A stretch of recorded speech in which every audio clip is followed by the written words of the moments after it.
Good morning. This is PostGrad Entertainment presents PostGrad Movies. I say good morning because we're recording in the morning, but also you may be waking up from a nap during any time of the day, and that's when you should listen to this because it's better than a cup of coffee or a kick in the pants. So you're saying that the definition We'll of get you morning excited. is when someone wakes up from a nap. Isn't that what you say when people wake up? Good morning. You always say good morning. It doesn't matter if they wake up at freaking, 4 o'clock in the afternoon. You're like, good morning, sleeping head. Not sleeping head, sleepy beauty. So- Man, you just ruined, sleepy pumpkin face. ruined two in a row. Oh my god. Don't make me recount the knock knock joke. Anyway, How are you doing, cool guy? I Part of PostGrad Entertainment, PostGrad Games. You can find them on Twitter at Cool Guy. Right, Bad? I don't even remember your Twitter handle. wow, that was I didn't even have to do any kind of plug. There was no shamelessness in it from my part. You are doing good. You keep on doing the Twitter's announcing. at Cognitive Gamer. That's COGNITIVE Gamer. In case you don't know how to spell cognitive. I was hoping very much that you would mess up spelling cognitive. It is a tough word. I will admit that. It's true. That's true.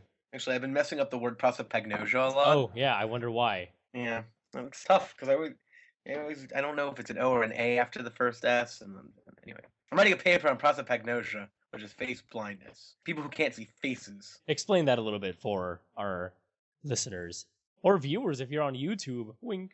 Go on. Prosopagnosia. So you have a fusiform face area in your brain, right? It's kind of by your occipital lobe, a little more medial, I believe, and it's done messed up. Wow. So you can't see faces. I don't know, how much detail do you want here? Do you want me to say N170 for recognizing faces on an ERP is less activated for prosopagnosia patients than it is for regular people? No. Do you want me to go into the fact that there's both acquired and developmental prosopagnosia? You can be born with prosopagnosia, cool guy. No, 2% of the population have this, and they're probably the 2% population that listen to us because they can't see faces. Okay, so I want you to say what face blindness is. Define You face. can't see faces. Well, you can't see faces. You can't recognize people. there you go. You can't tell people apart by their faces. Though you can recognize certain attributes of the face, which makes it such a weird anomaly. So say for instance I have face blindness, I wouldn't be able to recognize that you're a cool guy by your entire face, but I could recognize you by maybe your beard or your crooked nose, or you don't have a crooked I have a crooked nose. Okay. or your big hole in the top of your forehead, or those really big fat rolls you have going on in your neck. Oh yeah. Especially the left one if I do that, like. I can smell it from here. Just kidding. You're very attractive and skinny. Oh, thank you. Thank you. Any fat rolls or moles. Oh, this is a nice episode of PostGrad. I'm liking this episode. Hey, you're all chilling. I'm just wired. Let's talk about movies. Not really. Let's talk about my weekend. Yes. So, lots of studying, lots of writing papers about prosopagnosia. Did my thesis. Very nice. Yeah, helped build an analog tap timer that works off a surge of electricity and a automated timer. This is really boring. Isn't that the thing that you had no idea what you were doing? Yeah, but now I kind of know what I'm doing. So. But you basically walked in and you were like, "All right, let's have some robots." I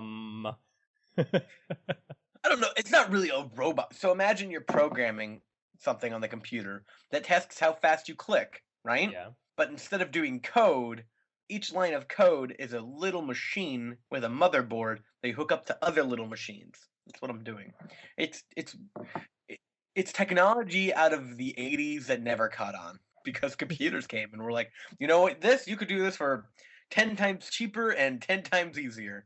And everybody was like, well, fuck this. Let's move on to the other stuff. But the person I work with has it because in his PhD program, his advisor actually invented it. So it was like, well, I'm retiring. Here you go. Have all of it. Oh, that's pretty cool. Yeah, and each one's like $50 too. Oh, nice. I'm working with thousands of dollars of technology that if I break, I'll be destroyed. Because we can't find them. Because guess what? It's technology from the 80s that nobody cares about. I mean, I care about. Right. Point is, I went to a YuGiOh tournament last night. Oh, and did you win? Like that segue? Did you win? Yeah, I went 3-2.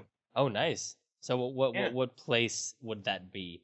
That's like 9th place Yeah, it's not bad. out of like 25 people. That's really good. Yeah. Yeah. I got paired up against Cynic. And he And demolished I beat you. him. You beat him? No, I beat him. He drew a really bad hand. Really? And I drew like the most perfect hand. There's occasions where I could beat him, but the stars must align for that to happen, and the stars must align twice in a row for me to beat him in a match. Right. It happens about once a month, and we play like 3 times a week. So my win-loss is not very good. But I think the best thing about last night, one, I got to sell some rare cards that I pulled. Oh, really? Yeah, I bought like $20 worth of cards, and I got $20 Oh, for this one card. nice. That's a great thing about Yu-Gi-Oh! If you get a good enough pool, you can just sell it back and get your money back. That's true. It doesn't happen all the time, but obviously it's like gambling. But the other thing, I met this guy, and I'm playing him, and he's such a tool bag. And Wait. Is he a geek tool bag or is he a normal tool bag, like sleeveless tool tap bag. out t-shirt kind of tool bag? Totally. Oh God! And he's playing Yu-Gi-Oh. Well, he was explaining to me. He used to play in like middle school, and he used to be the shit, as he describes it.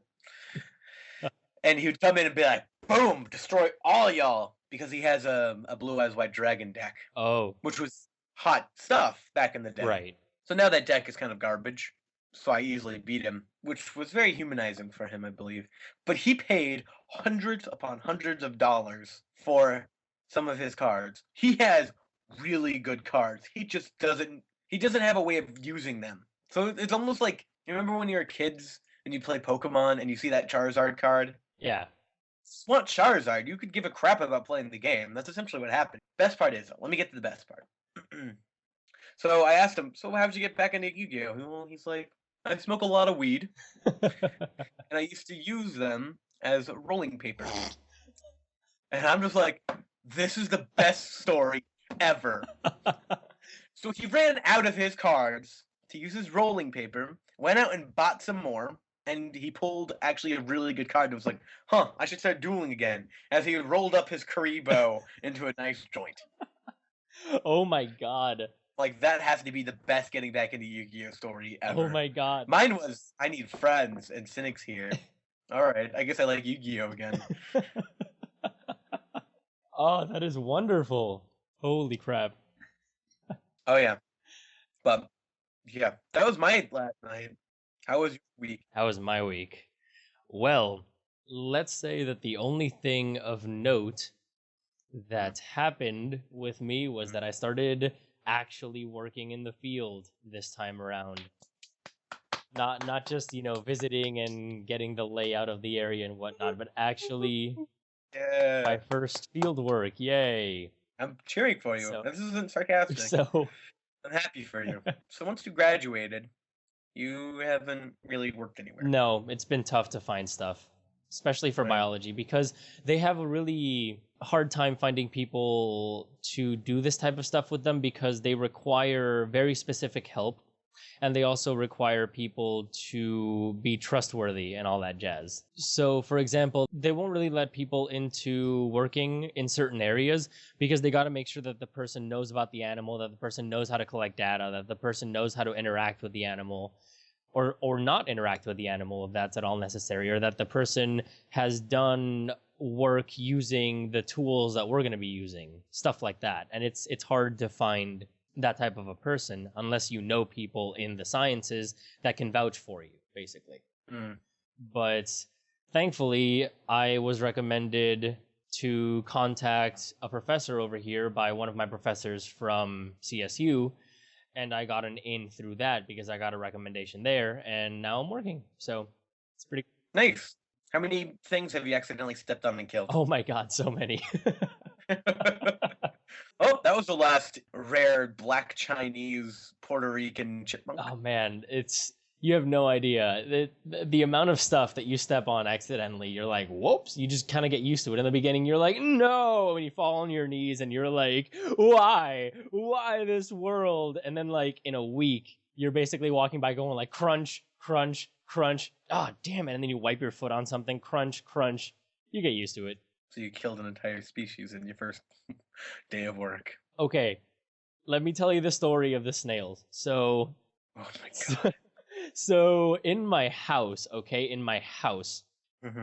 there are these giant snails that are, by giant snails, I mean about like 3 inches across is the shell and it's circular. So the diameter is about 3 inches. The snails are longer. They can grow to about like maybe 6 inches. And in my house, I walk down the stairs, and I kid you not, I kill at the very least 1 snail every hour or 2. I just step on them. You don't see them. I don't know why. You just don't see them. You can be looking down and you will still step on them, and it's awful because they're so big and they have this deathly crunch that just goes like, and then you look down and the shell's broken and the snail's like, and you're like, oh god, I'm so sorry. And that's the story of the snails. I kill a lot of them and I haven't stopped. Do you put salt on them? Do you like watch them bubble? No.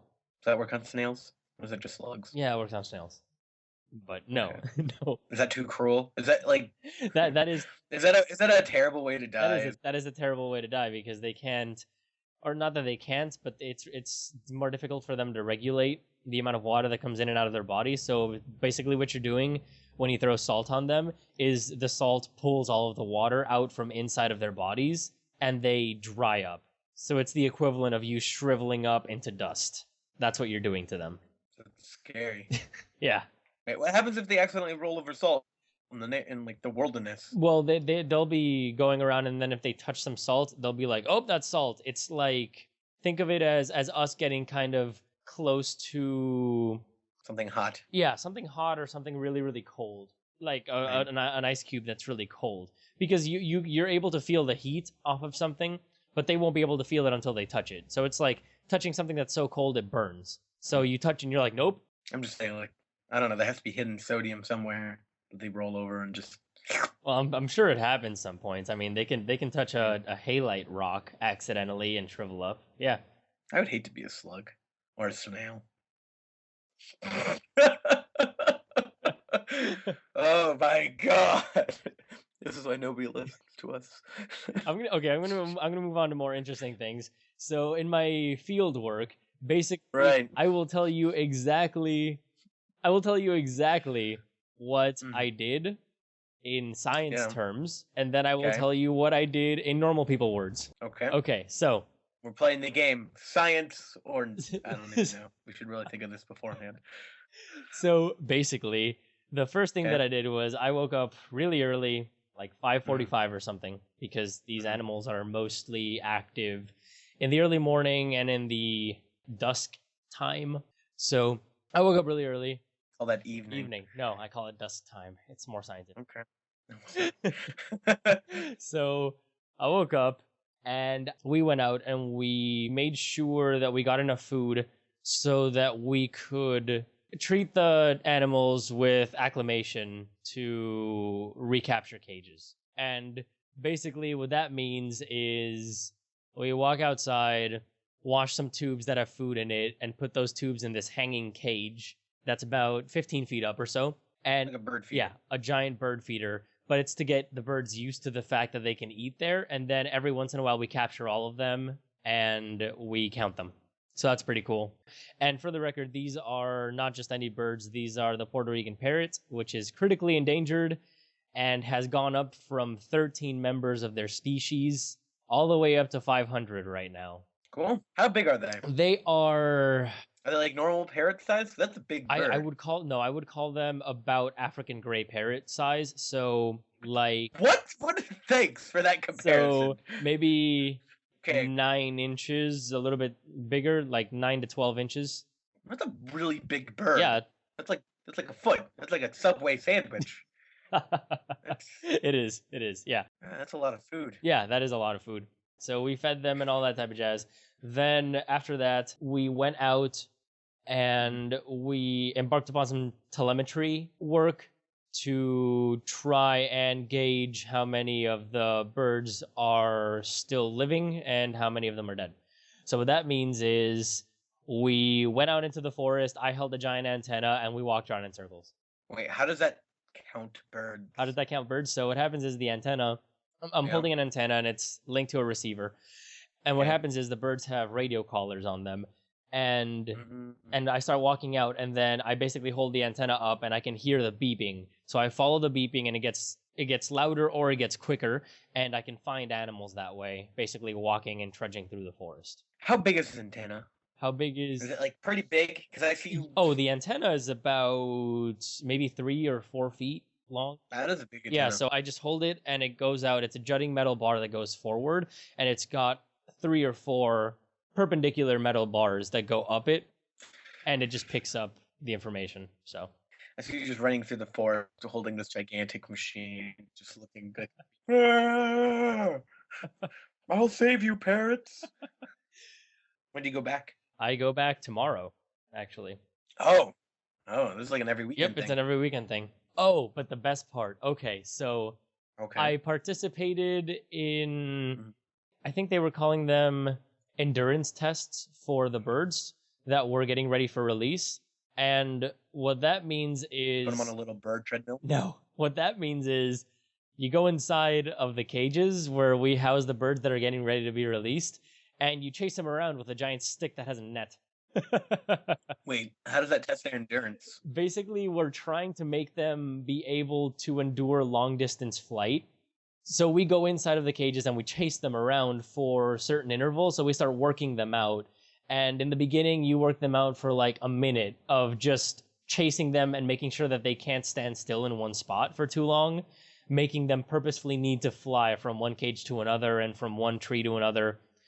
And then it starts going up. And right now we're at about 7 minute spurts, and then 7 minute rest periods. And we do that 3 times. So 3 reps of that to get them used to flying really long distances and being able to outfly predators. You're making them into essentially super birds. Whoa. Super parrots. We try. So you're trying to like assemble an army of parrots to then take over the normal Puerto Rican population? I don't think that's what's happening, but that'd be really cool. Hey man, I'm a parrot, and he has like a knife in his mouth, and he's like, "Rah!" Stabs people, takes their money.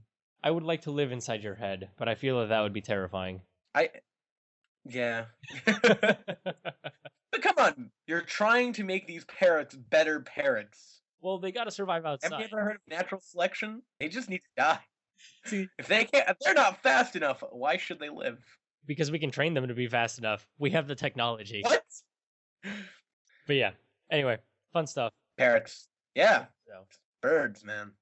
Did you actually know that there's a branch of psychology that does exactly what you're doing? On what? On people? No, on animals. It's called comparative psychology. Yeah, I learned that this year. And you know what they do? What? They look at animal behavior and see how they can improve it. And see how they can Seriously. improve animal behavior? There's one person I know in our class is studying penguins Uh-huh. and how much they slap each other. Wow. It's really stupid. You're helping 0 people.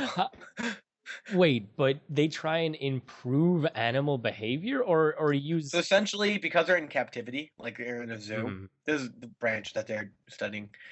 Essentially, he's studying penguins to see how much they slap each other, penguin bullying, and seeing how he can decrease penguin bullying.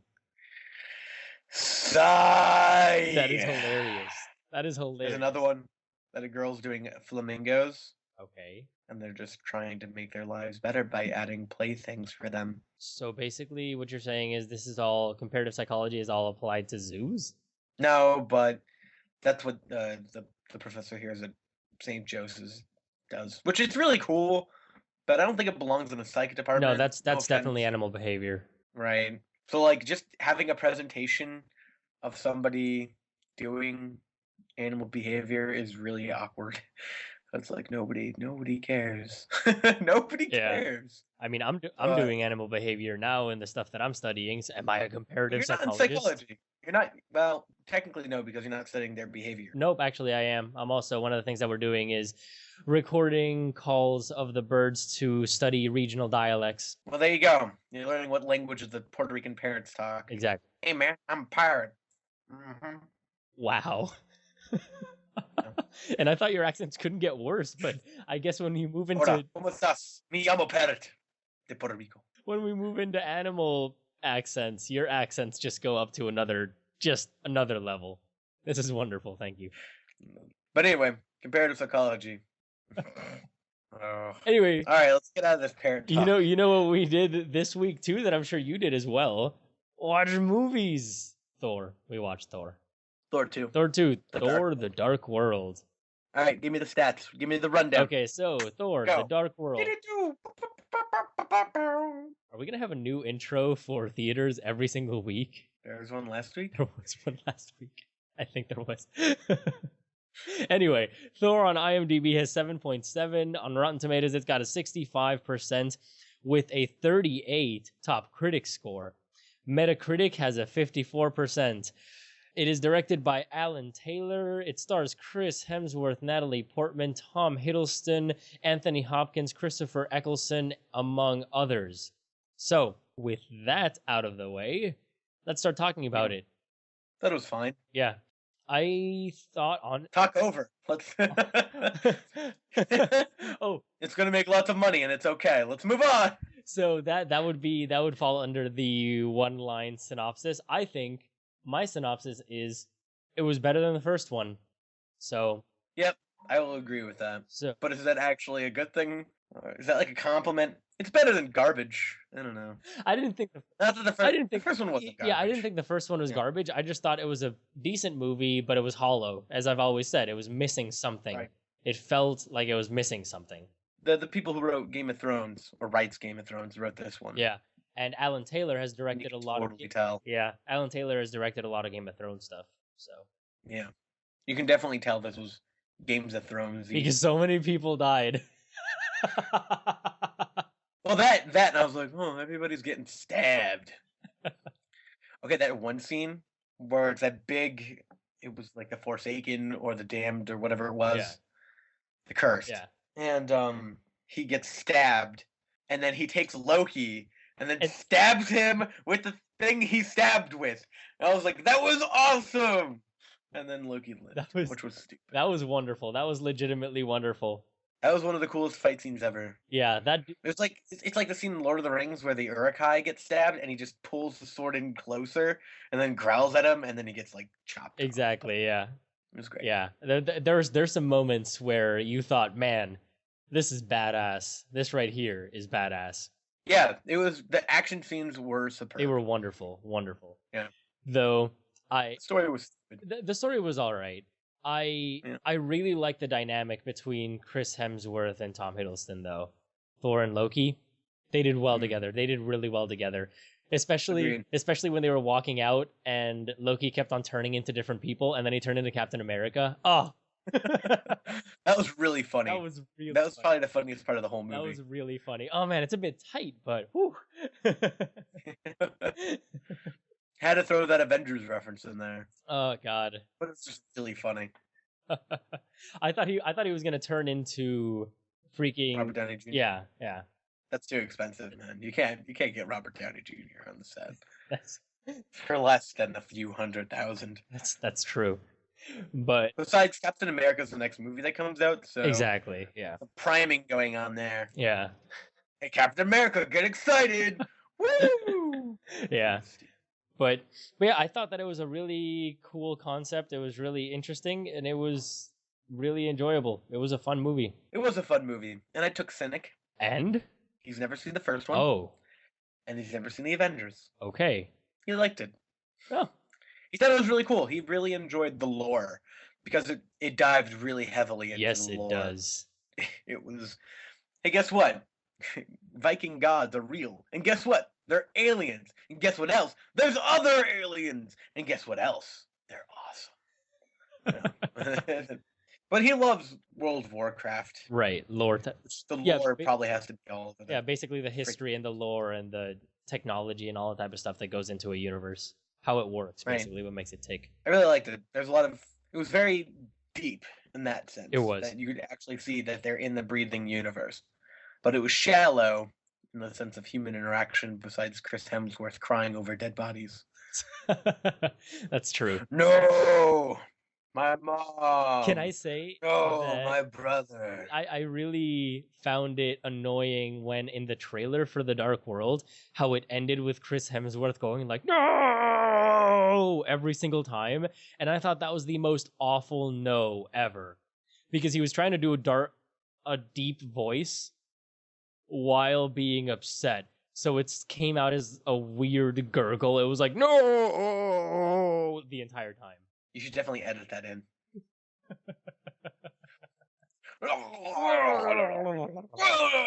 Yeah, Chris Williams, because he doesn't usually talk like that, right? Or am I wrong? You mean talk like this? Being Yeah. a Norse god? Yeah, No, probably not. I don't think so. His acting in this movie essentially is, I'm here. That's it. It's, Like that's he that's has. true. There's no emotional Yeah. connect. Loki is legit the best actor there. Oh yeah, I hate Natalie Portman. Yeah, I don't like her God, very Natalie much Portman. in this universe. Anything, Eh. anything. I don't like her. She creeps me out, man. Well, I like her, but in this universe, it's all right. But anyway, no, okay. So Thor: Dark World. It was a good movie. It held my attention. It was part of the Avengers series, which I'm a fun. sucker for. It was fun. I love Mew Mew, and That was really funny. That's people have done it before, but it was great. How it was like Thor, meh, meh, meh, Mew Mew. He just flew right in front of everybody else. That was really funny. Though, it was a good joke from the first movie too that they carried over. carry the Mew Mew over. Yeah. Though I want to talk about the end. How did you feel about Loki doing that type of stuff? I mean, it was obvious. It was obvious he was going to do that. You knew that he was going to end up betraying Thor somehow. You mean by killing his dad? Well, you don't know if he killed him or not. Well, you don't know. Sure. They weren't explicit, so you don't know. Okay. Yeah, I don't know if that's betraying Thor though. I mean, killing somebody's dad or attempted killing somebody's dad. That's also your stepdad. That's kind of betraying. That is betraying. But he could have betrayed Thor. Well, no, but he could have betrayed Thor and have his love of the universe die. That's true. Screw over the entire planet of Earth. That's true. Of course, you can't have that because then you'd have no more movies. Yeah. So I don't think Loki has a beef with Thor anymore. I think he has a beef with the universe. That's true. Essentially, what he's going to do something stupid like steal the Infinity Gauntlet, and then he's going to sell it to Ultron, and then Ultron's going to be like, yeah! And then he's going to try to blow up the entire world, so then the Avengers have to come and try to kill him. Or they're going to make this an even more overarching story, and it's going to last pretty much all throughout the Avengers and Guardians of the Galaxy, and maybe even Ant-Man, and then they're going to have a huge battle at the very end where Ultron has all the stones, and it's going to be every single superhero movie lead up to them just trying to kill Ultron, which I feel would be a clusterfuck. That's true. That would be insane, genuinely. Yeah, because Avengers too. Ultron, essentially, with the Infinity Gauntlet, can blow up universes. Is unstoppable, yeah. Right. So what did they do? I don't know. Exactly. I don't know. Hulk smashes. Robert Downey Jr. charms him with wittiness and booze. Black Widow looks fearsome, and freaking Arrow guy doesn't do anything. He just kind of like Hawkeye. His name's Hawkeye. He does his pose where his legs are about as spread apart as his shoulders, and he's slightly twisted to the side. Okay, yeah, that's how he stands in everything. That's how he stands in everything. Yeah, so he just kind of sits there like that, and then Loki says some witty lines, and then Ultron blows up everything. Man, that sounds like you should just write that movie because that was great. I'm really good at scripts. Yeah. Point is, it was a good movie. Yeah. Was there any glaring, obvious problems with it besides it was, again, kind of, it was whatever. Any glaring problems with it? Are you talking science-wise or are you talking movie-wise? Movie-wise, science-wise, I don't think. No, science-wise, turning matter into dark matter, that was interesting. But movie-wise, I don't think so. I think it was a pretty it was a pretty solid movie. It was a pretty solid movie. Not amazing, not bad. It's gonna make millions. It is. Yeah. I think it already beat out the original movie in money in the box office. Yeah. Very nice. Yeah. Did you stay and watch the after the credits scene? Yeah, that's what I'm alluding to with the collector. Right. So do you know who the collector is? Yes, I do. All right, give me. Oh, wait. Hit me. Do I know who the collector is in the universe? Yeah. No, I don't know who he is in the universe, but I know who he is here. He is freaking Benicio del Toro. If I'm not mistaken, he was Wolfman in Wolfman, the movie that recently came out in like 2009. But anyway, he's a pretty interesting actor. So we'll see. And immediately when I saw him in the theater, I was like, no way, they're grabbing him. That's gonna be really funny. His acting was really strange for the collector. I don't know if it's in character or not, but Essentially, if I remember correctly, the creator is part of. It's very Lord of the Rings-esque. gotcha. There's people that got together and forged the universes, and they're kind of like the ultimate rulers. And they each have a stone, Mm-hmm. right? Right. Which would be like the Terror Sect and the stone at the after end credits. Right. So this is the beginning of time, and the collector's in like that many years old. So he just kind of collects everything now, including the stones. Right. Yeah, it's very Lord of the Rings-esque. There's these 6 magical stones, and if you get them all and put them in the Infinity Gauntlet, you can have all the power of the universe. Right. Essentially. So yeah, that's what's happening. That's going to be a lot of movies. But yeah, so Thor, The Dark World. I don't think it deserves a 38% top critic score on Rotten Tomatoes. I don't think either. I think those are critics just being like, it's another Marvel fart. But yeah, at the same time, it was highly entertaining, and I think it was a fine Marvel movie. And since it was better than the original one, which the original one has like a 70% on Rotten Tomatoes, something like that, originally, I would tend to agree that it's more along IMDb's scale, which is a 7.7. It's definitely not a 65. Yeah, no. I think it's like a 65 to 75. It's a decent movie that I would probably go see in theaters. Right. So, go see it in theaters if you want to give Disney all your monies. Man, Disney already has all our money. They do. Though, Marvel characters are going to start walking around Disney World. Really? That's going to be awesome. Imagine if you're a little kid and you see Aladdin right next to Thor. That'll be awesome. That would be pretty cool. Worlds collide. Now imagine Kingdom Hearts with Marvel characters. That would be too much. That would be awesome. Oh my god, Sora and Spider-Man. The most annoying combo ever. That's true. And okay, so with that, we are done. So let's move on to the Netflix movie spotlight. Totally not sponsored by Netflix yet. Probably never will be. Which this time we decided to go a little bit more surefire in the way that we did the Netflix movie spotlight. Yep. And we watched The Expendables 2. The Expendables Due. What do you mean? The Expendables Knee. What do you mean more surefire? Because we knew it would be an okay movie? Yeah. It's not some obscure indie thing? We were basically guaranteed that the movie wasn't going to be awful and that we were going to enjoy it. Okay. All right. On the count of 3, I want you to say your favorite line from the movie. What? Wait a second. No. Oh, no. I can't. Yeah, I can't do that. I can't do that. There were a lot of them. They were so stupid. They were so bad. Oh, but before we do that, let's do. I need. So on IMDb, it's got a 6.7. On Rotten Tomatoes, it's got a 65 with a 59 top critic score. On Metacritic, it's got a 51%, I believe.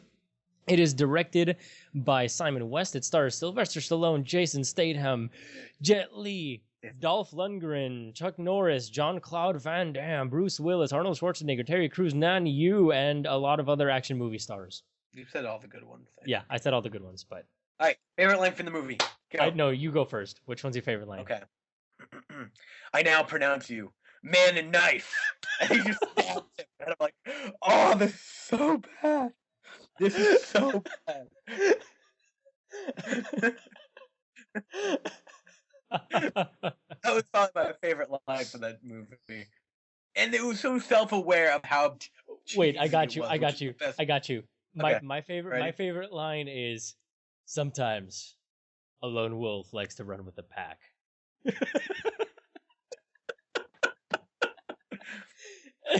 Oh, the other one when he's choking the main villain, named Villain. I know. Oh my god. But he called him Villain. Villain. It's like French. Oh my god. And he's like, it's a wrap, and he just wraps him up with the chain and starts choking him. I'm like, oh, why? Or I think Jason Statham tells Arnold Schwarzenegger, you better hurry up before you get terminated. And he's like, I've been terminated before. And I'm like, oh. I wish they went up to Bruce Willis and they're like, you might die hard. Wink, wink, nudge, nudge, wink, wink. I'll be back. No. You've already been back enough. I'll be back. Oh, oh my God, that movie. Dear God, that movie. Oh my God. So stupid. It was funny because I sat down and got ready to start writing things down about how they filmed it and how it looked and colors and symbolism. And then I started watching it and all of a sudden the title card came on and I realized that I was 14 minutes into the movie and I definitely was not going to write anything. No, it was essentially let's try to get all these people on camera together and have some weird skeleton of a story to make them do a bunch of action scenes where they obliterate people. Oh my God. They killed so many people. They kill so many people. The intro scene where they just come in with the machine guns. Oh my God. Oh my God. It was so cool, but at the same time, I'm like, this is a 14-year-old's wet dream. This is what this is. And Jet Li demolishing everyone. His fight scene was legit the best fight scene. You mean the one with the pants? Yeah. Jet Li was... Yeah, that's been done before a million times. No, that's true. But you know what was awesome? Later on in the movie, Jason Statham's fight scene as the priest. Oh. That's what I'm saying. I now pronounce you man and knife. Oh, that was so good. I don't know. The one in front of the helicopter was pretty cool. Except I think there's one shot where he has somebody and he stabs him like in the chest. Yeah. I don't think that knife ever connects, and you can clearly see it never connects, and then you just see blood squirting out. Really? Like CGI blood, and I'm like, I'm pretty sure that knife didn't even go into him. They didn't have enough money for a reshoot. That's what this means. Are you kidding me? Dude. Did they use, also, another thing too, did they use the same scene twice? Which one? The one where Sylvester Stallone's facing villain, and he does the jump kick, and he's like, get up, and then he does the jump kick again, and it's yes, the same exact it was the exact same shot. Yes. Did they just recycle that scene? They recycled that shot, yeah. Oh my God. Oh, man. Oh. It's like they spent all the budget getting everybody on camera. Go figure. It's like they spent all the budget getting everyone on camera, and then they couldn't pay for special effects. They couldn't pay for special effects or reshoots or a good story or... Dear God, their special effects were so bad. Oh my God. The airplane. The plane. Oh. Yeah, the airplane. When he's driving through the fire and the fire's kind of bouncing off with the debris, but it looks terrible. It looks so Oh my God, so bad. Oh, it was like a sci-fi movie. It was great. It legitimately was. I was thinking that exact same thing when I was watching it. I was like, man, it is one step above sci-fi. Just a step. The sci-fi people took a step forward, and they're like, we're so much better now. Sylvester Stallone was watching Sharknado and was like, I want to make a movie like that. This is inspiration. This is my muse. I love the fact that the greatest amount of character development that happened in the entire movie was the entire beginning, so that you would feel connected to the new guy and then just kill him. Oh my God.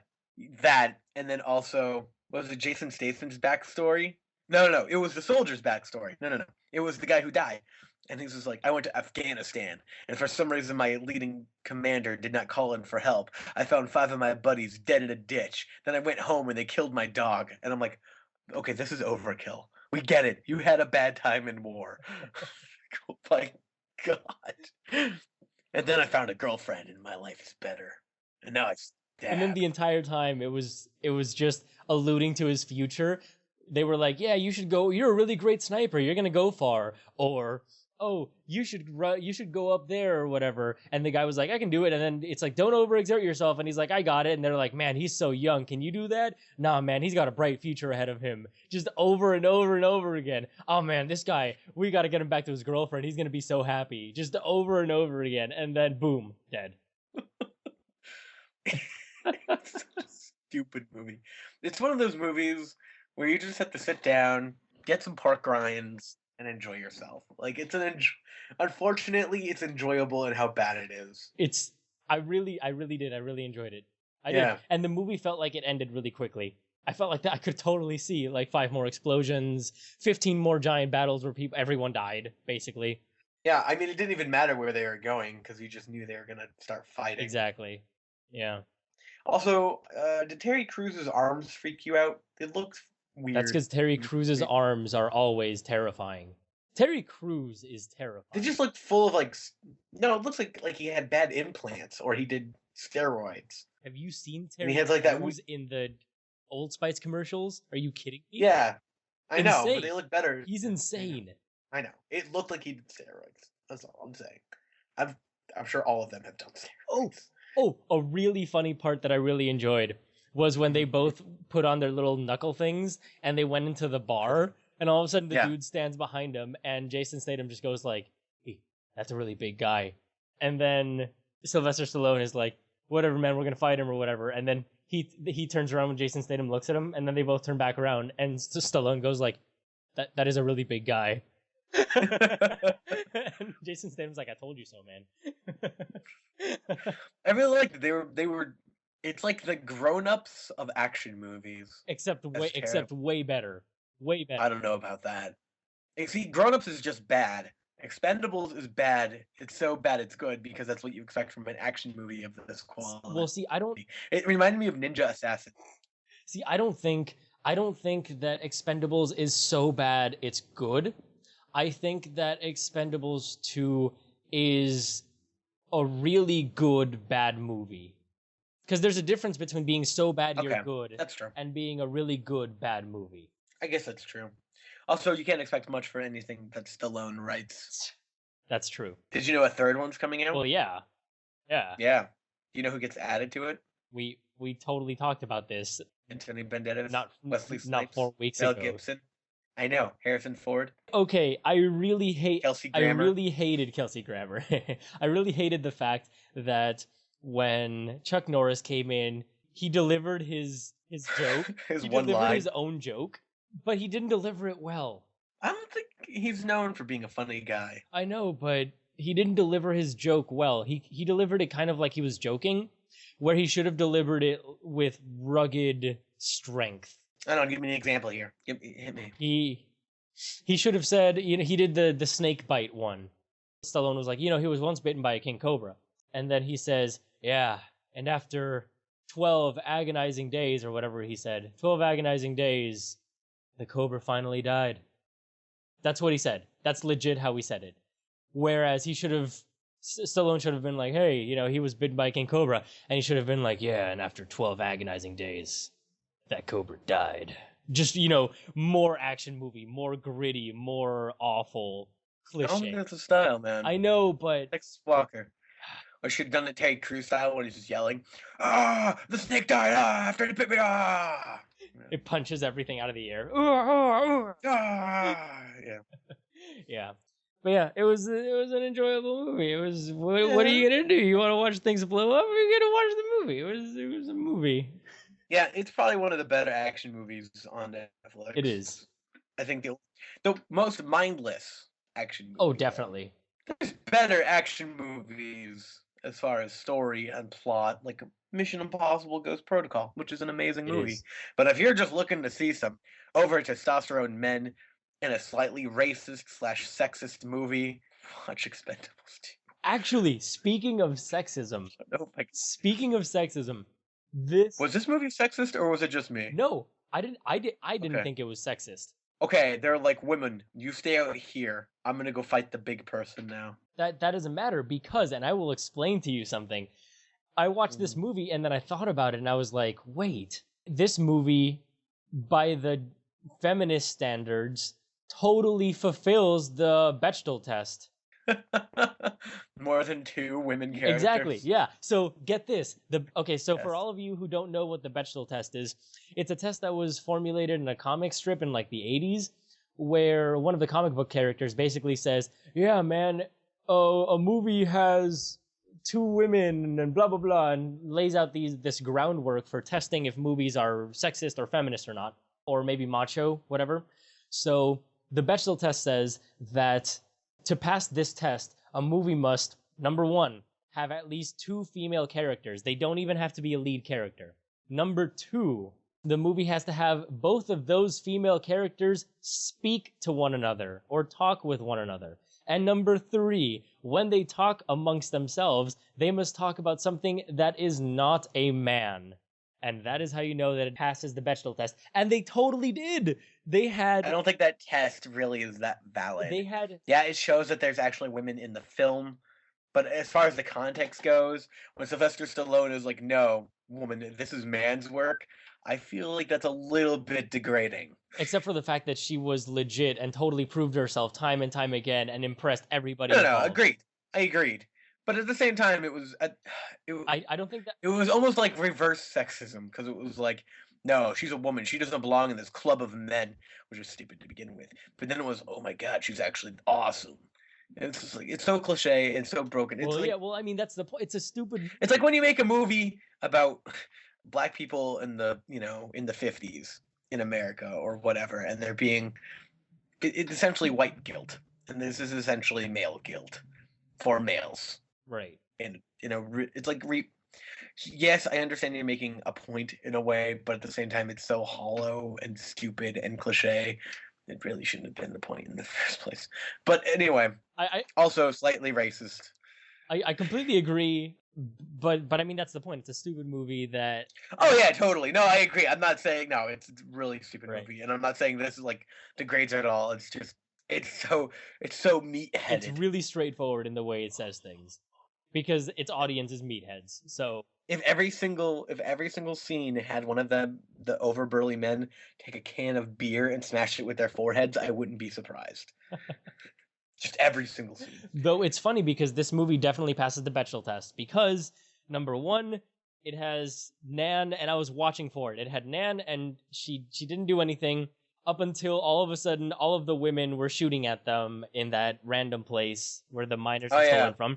And then she talked to them, telling them that they were there to help and find the guy and blah, blah, blah. So she talked to him about something that was not a random dude. She was talking about saving children, passing the Bechdel test, one silly movie at a time. I still think that's not a very good argument if you actually went up to try to prove that this movie wasn't sexist. But understandable. But yeah, I thought it was really funny that this movie passed the test. It really tried to incorporate women more so than the last movie did. Right. Even if it was a little bit objectified. Even if it was caveman, like boobs. Yeah. Oh my god. Okay, we're done with this movie. Good. Oh, but I'm going to give you my fun fact of the day. Did you know that Simon West, the director of this movie, directed The Mechanic, which has Jason Statham? Okay, that's actually a good movie. I really like that. He also directed When a Stranger Calls, the really pretty decent, I thought, horror movie where the babysitter gets a call from a random guy. No, that's not one. That's when a stranger calls. Yes, it is. No, it's not. Yes, it is. No, it's not. I bet you. No, wait. Don't look it up. Wait, right now for our audience, I bet you $10 because we're poor. I bet you $10. That's expensive, man. Exactly. How about a pack of YuGiOh cards? Okay, fine. I bet you a pack of YuGiOh cards. That When a Stranger Calls is the one where she's a babysitter, and she's alone in the house, and she starts getting calls from the guy that's eventually inside the house.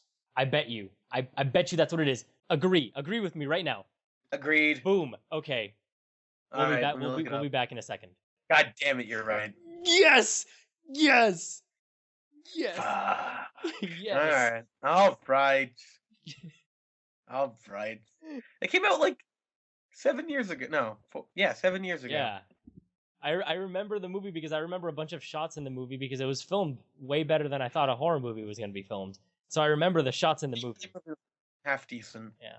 Surprisingly half decent. Yeah. Which I feel like is what he directs, surprisingly half decent movies. Yeah. But anyway, that was not the fun fact. The fun fact was, get this, he directed Rick Astley's Never Gonna Give You Up music video.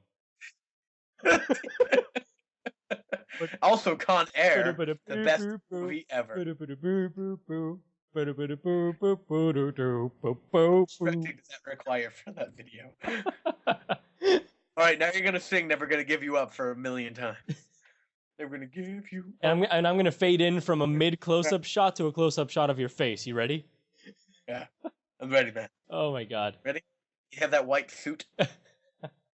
Good. I'm glad we have all the white suits. Oh man. Okay, anyway, right. we're done with that. Incredibles. We're done with Good stuff. Let's move on to new on DVD and Blu-ray and then theaters. So new on Okay. DVD and Blu-ray, we have Man of Steel, The Guilt Trip, Turbo, Blackfish, and Ip Man: The Final Fight. So Blackfish and Superman are the movies I want to see off that list. Exactly. Yes. Except for Ip Man.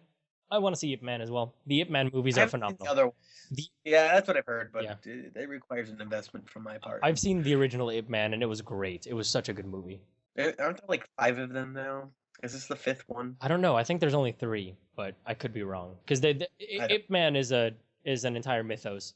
They might have movies that aren't exactly in the chronology of other movies. So Final Fight's the 3rd movie. The Grandmaster's the American version of Ip Man. Ip Man, yeah. So 3 movies on top. So the Final Fight's the 4th movie. Sorry. Right. And a TV series. But yeah. Anyway, so yeah, I'm excited for a little bit of DVD and Blu-ray. And now we're moving on to theaters. So in theaters, we have Nebraska, The Best Man Holiday, Charlie Countryman, and Dear Mr. Watterson. The only one there that I'm interested in is Dear Mr. Watterson, which is in limited release because it looks like a wonderful documentary. It looks nice. It looks pretty nice. I think I'll enjoy it. There's nothing else that comes out this week? No, it's not a very good week for theaters, it seems like. What are we gonna watch? I have no idea. We can watch a movie that came out a while ago or a little bit ago. I don't think there's anything. Whatever, we'll figure it out. All right. Okay. So news. Let's move on to news. Anything happened this week in the news of movies? So we're moving on to news. So the things is there any new news? Well, I think that we should go on to news. So news. What's new in the world of movies? So there's news in the world of movies. Yeah. Do you want to go first? Sure. So I'll stop my first bit of news is that Lex Luthor is basically confirmed for Batman versus Superman. Cool. Who's playing him? I don't know. Somebody bald, I assume. Probably somebody bald. Bryan Cranston? That would be awesome. That would be so bad. That would be awesome. He's too old to play Lex Luthor. Oh, come on. Come on. He would be a terrible, terrible Lex Luthor. I don't think so. I think if he uses his Heisenberg voice, he could totally be an awesome Lex Luthor.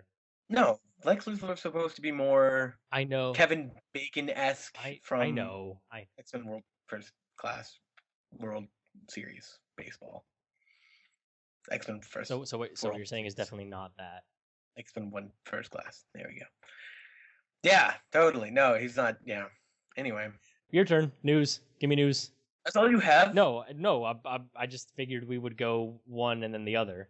Okay. Ridley Scott's next movie is about concussions. So that's extra relevant to your life. Right, because I do research on concussions, and actually he wants to do it. Essentially, I think he's just hopping on the hype train, because everybody's talking about concussions in the NFL right now, but essentially he wants to make a drama about people getting concussions from the NFL and how it ruins their life. So, of course, it's going to be over-dramatized, and it's going to cause this big huzzah. And you're going to watch it and think it's incorrect. Probably. Or he might do a great job. I don't know. Ridley Scott's kind of been going downhill lately. I don't think so. Well, with The Counselor, yeah, but... I know, you liked Prometheus. I like Prometheus. And then he's still making Exodus right now. Oh, really? Yeah, which stars Christian Bale as Moses, along with Breaking Bad's Aaron Paul, Sigourney Weaver, Ben Kingsley, and Joel Edgerton. That's a pretty good cast. So is this like the answer to Noah? Essentially, I don't know.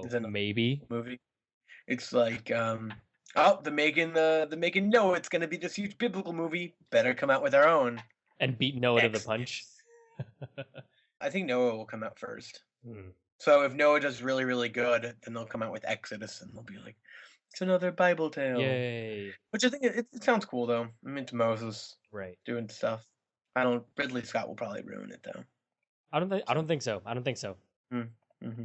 All right, next news. So next bit of news is that Mission Impossible 5 is slated to be released December 25th, 2015. 2015 is looking like an insane year for movies. 2014 and 15. Not 14 as much. 2015. No, early 2014 is going to be awesome because all the big movies That's true. Are kind of getting pushed over. That's true. So it's going to be a good couple years for movies. Yeah, it is. Or really disappointing year. Yeah. Because we keep on saying it's going to be good, and then maybe 6 months from now, we're going to be sitting here going like, why did we think that? Oh, What's wrong with us? What? Star Wars Episode 7? Why? Oh God, don't say things like that. What about you? What else do you got? All right, next piece of news. Yeah. The Conjuring creepy doll Annabelle may be getting her own spin-off. Unless it's directed by the same guy and written by the same people, I think it's going to be crap. I don't know. I know they announced the sequel to Conjuring, which I think we talked about, Right. which will be awesome. But there should be this may be another film Just besides the sequel, just about Annabelle. Right. Like sort of a prequel or a parallel tale in the same universe kind of thing. Yes. The movie, titled simply Annabelle, is expected to begin production in the spring, with the Conjuring's director of photography, John R. Leonetti, at the helm. Yeah. All right. I mean, if it's the director of photography directing it now, that's pretty good because that means it'll have the same look, but it might not have the same feel. Yeah, I mean, whatever. If it's as good as The Conjuring, I don't care. Right. I mean, the director has a thing for dolls. You can look at Saw. You can look at Dead Silence. You can look at The Conjuring. He likes creepy ass dolls. So I thought Dead Silence was okay. I'm also terrified of dolls. That's true. So that's probably why I thought it was an okay horror, because I'm terrified of dolls. Who isn't terrified of dolls? Aren't dolls the most terrifying, inanimate objects of all time? I kind of agree. Yeah, I would say so. Oh my god! So over Thanksgiving break, which is coming up, I have to stay with my aunt, and she has like a doll collection. And you're staying in the doll room? Yes. That's hilarious. On the floor of the doll. Yeah, it freaks me out every time I walk upstairs and I just see them staring at me, and I'm like, oh god. And then I usually sleep in the room with the chinchilla, so I feel a little more safe, but still I'll have to sleep in the other guest bedroom up there. But that's okay. That's true. So anyway, The Conjuring, more movies. It's gonna become it's probably gonna become another Saw. Probably. It already seems like they're aiming for it to be another kind of Saw franchise. Which is upsetting. Oh well, what can you do? That's what happens to every good horror movie. All right, so anyway, next bit of news is that Chris Pratt is in talks to replace Josh Brolin as the star of Jurassic World. And I was Chris Pratt. Yeah, Chris Pratt. That's the one from Parks and Rec, right? I know him from Moneyball and Zero Dark 30. Yeah, Zero Dark 30. Yeah.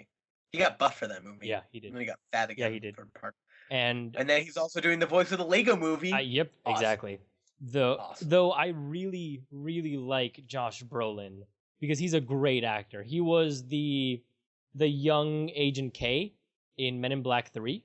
Oh, and okay. He was also one of the stars in No Country for Old Men.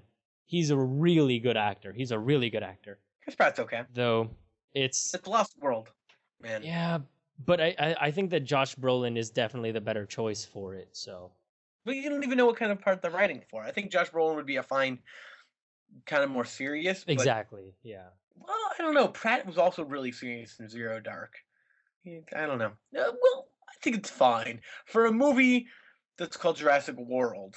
I feel like it's going to be slightly campy. That might be true. Yeah. We'll see. Right. We'll see.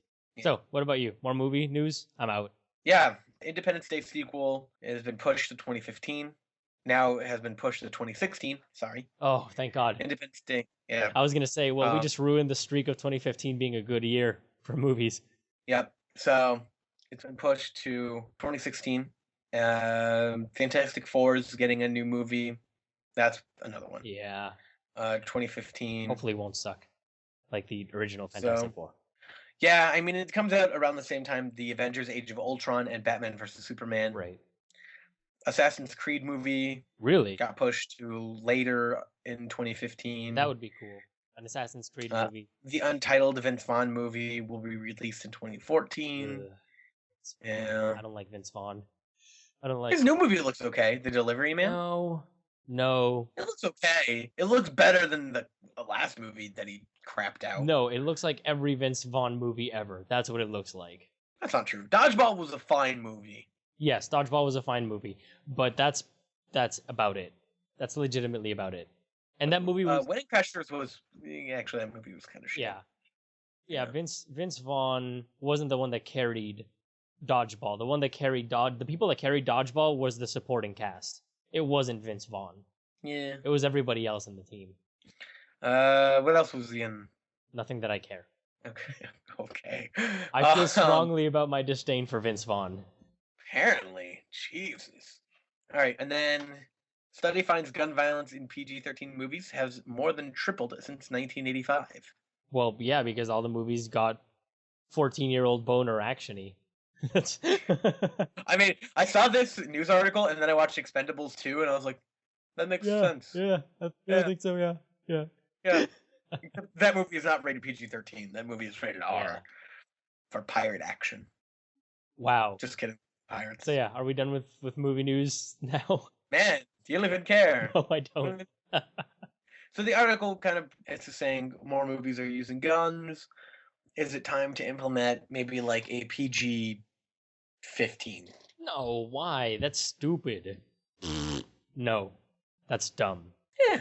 Then again, I come from a country where the drinking age is 18, so I wouldn't expect Americans to understand. Well, the drinking age was 18 in America for a while too. So Yeah, for back in the day. Come on. I'm just saying.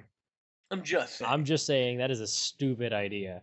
I don't know. It's kind of the mediation between it should just be good parenting at this point, and Yeah, obviously the ratings need to get a little more specific because just saying gun violence can mean anything. And I know they've made a push to make things more specific. yeah, I don't know. I think I think that all of these stupid problems could be solved by good parenting. That's it. yeah. And I mean it's the same with video games, right? exactly. You're not going to buy your children GTA, though. Yeah. When I went in to buy Ghosts, It was all like 12-year-olds. no, the kid in front of me had an adult, but the adult reeked of alcohol. I'm wondering if the kid found a hobo to buy him this game, and then he bought it and then gave him money. Wow. Really? Yeah. Or that kid has a really bad home life. I want to go with the With the hobo Thor. because it would be nice. Yeah. Isn't that sad? That was his dad coming into GameStop at like 6 o'clock at night, super intoxicated. Little depressing. A little depressing. That's all. And I feel like GameStop could have just kicked him out, told him that no, you're not in a state to buy this game for your son. Yeah, I wonder what the law would say about that though. I'm sure the employee doesn't get paid enough to deal with that garbage. And but I'm also pretty sure that it doesn't matter what the law says because they can deny service to whoever they want, basically. Yeah, It's I think that's it's true. it's a judgment call. They're a private enterprise. They can say, "No, we reserve the right to admission and you don't go in. You can't Yeah. get this game."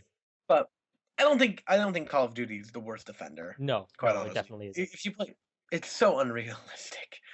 It's and it's not even that violent. Besides the actual gun violence, obviously, I'm talking about the multiplayer. I haven't actually touched the first player because who gives a crap? Right. But I don't think that. I mean, it's bad. I wouldn't let my 10-year-old play it or my 13-year-old play it. But 15, that's a fair age. Like that's debatable. Right. You know, Right. and that's when I started playing Halo. So, Right. I just think that most gaming things and most movie things aren't going to be dealt with by people putting arbitrary limits that aren't going to be followed. It's Yeah. just good parenting. Right. I mean, there's some M games and like our movies I would never let a child watch. For one reason is it obviously is explicit content. I would never let my child under the age of 17 play Grand Theft Auto. I mean, Right. again, 17 is kind of pushing it, Yeah. maybe 16, 15, but Yeah. and the other part of it is if you're a 13-year-old and you want to play BioShock, you're not going to get it. Exactly. Yeah, it's cool gun violence or whatever if you want to look at it that way. And it'll probably But scare that's you not too. the point. Well, yeah, it's really scary, but the point of BioShock is the story and the profoundness about it, and I don't think a 13-year-old could appreciate it. Speaking from my 13-year-old self, who thought he knew everything, and he's actually an idiot. Fair enough. And then I'll be saying at 30 years old, no, that 23-year-old is a moron. Thinking 13-year-olds can't do that. I think that's the 23-year-olds. I think that's the way of the world though. Yeah. The older you get, the more of an idiot you realize you were beforehand. Yeah. How much of an idiot were you at 13 years old? Man, I was such an idiot. Oh, why were you an Dear idiot? God, I don't even want to talk about it. It's a Come on, talk. No, a little bit. No, Come man, on. it's a cringe fest. Come on. It's a cringe fest. Oh man, I'll tell you. Okay, so every day I wore a Echo Unlimited hoodie, shorts, Oh, and hiking boots. what? Yeah, And I read mangas all the time. Okay, so you people at home won't be able to see this, but I'm going to type something up for the cognitive gamer so you can see. No, you just have to tell me. Tell us. Tell us. Don't be embarrassed. Nobody knows who you are. All of 5 people listen to this. Okay, so the point is that. Oh, that's gross. So yeah, basically I used to type basically like a 14-year-old girl, 13-year-old girl. And that was all the way till I was about maybe 16 or so. I mean, because see, in the beginning it was because it was cool and that's how you typed. But then when it was like 16, maybe 17, I kept on typing that way because it was just easier. It wasn't that adding an extra E is way hard. Oh, dude, you have no idea. It saved me a lot of time whenever I was texting or whenever I was writing to people. But man, scrolling up through my Facebook messages back in time to see that I used to type like that, oh God. Oh, it hurts me. Ooh. Oh, I got a shiver. I just got a shiver right now. Awful. That's the only way you were cringy was the way that you used to text. Come on, yeah, cool guy. No, I was awesome the whole way through. I mean, you've seen my profile picture. It was awesome. This is cringeworthy. It was awesome. Oh, that mustache. Oh, the prepubescent mustache. You looked a lot like your brother. It's kind of scary. Yeah. You've been twins. Which I guess is kind of the point, right? Right, yeah, exactly. All right, but anyway, I guess that the fact that we're talking about our youth and how stupid we were before means that we're done, right? Yeah, we're done. So, with that, thank you all for listening to our podcast. This has been the 9th episode, and we want to let you know that from now on, all of the old episodes will not be available anymore in Podomatic. They will instead be available on our YouTube channel at PostGrad Entertainment. You can find us there at youtube.com/user/postgradent. That being said, you can still find us on iTunes. Just type in PostGrad Entertainment and we'll pop right up. Or PostGrad Movies and we'll pop right up. Exactly. Please subscribe to us, get our weekly podcast, as well as leave a review, because why not? Yeah, why not? I would like to see the reviews left on there. Please write a comment. Did I let you know that listeners to our podcast are coming out of the woodwork just randomly? Did I tell you? No. So one of my friends was talking to somebody else, and she mentioned me, and then he was like, "Yeah, at least you're not bored enough to start making a podcast, right?" And then he started talking about our podcast. Wait. Yeah. But yeah, so random people are just randomly coming out of the woodwork that don't tell us that they're listening, but really they're kind of stalking us listening, which is really funny. Of course. It's really funny. Yeah. So anyway. So yeah, anyway, you can follow both of us on Twitter. I am at TheRightPad, and he is at Cognitive Gamer. If you don't know how to spell cognitive, you should probably go back to school or go to the beginning of the podcast because he totally spelled it out there. And he is also on IGN.com. I do some blogs. It's really lame. I also do I write feature articles for Electric Feast, though I haven't had anything for a couple weeks just because I've been really busy. Right. And both of us game. I probably won't have anything until Thanksgiving break for him. So yeah. But you can I am starting a series on our YouTube channel, essentially where I play ghosts and ramble. You can also catch some YuGiOh videos coming up, a little more fun. So Cynic and I are going to be playing tag teams, and we're essentially doing drinking games associated with YuGiOh. And I'm going to try to get Cynic drunk for the first time. It'll be a lot of fun. That is hilarious. Yeah. So I hope you have. Yeah. So yeah, you can watch all of our things on YouTube if you can find us. We would love to hear from you. So if you could find us, how about you make it easy for them to find us instead of just being like, well, you just have to go and find us. PostGrad Entertainment into the search bar on YouTube. You can also go to youtube.com/users/postgrad Yep. ENT. Or also just type in PostGrad Games and you will be taken right to all of our videos. We try to have a lot of fun in what we do, so let us know. Let us know anything. Leave comments, subscribe, leave suggestions, like, share, all that type of fun stuff. And if you want, you can also contact us at postgradentertainment@gmail.com, and we will be sure to get back to you, and we will be sure to let you know what is going on. And if you have any suggestions for the Netflix movie Spotlight, also email us or get into contact with us, and we will be happy to watch said movie. So with that, thank you all, and have a great day.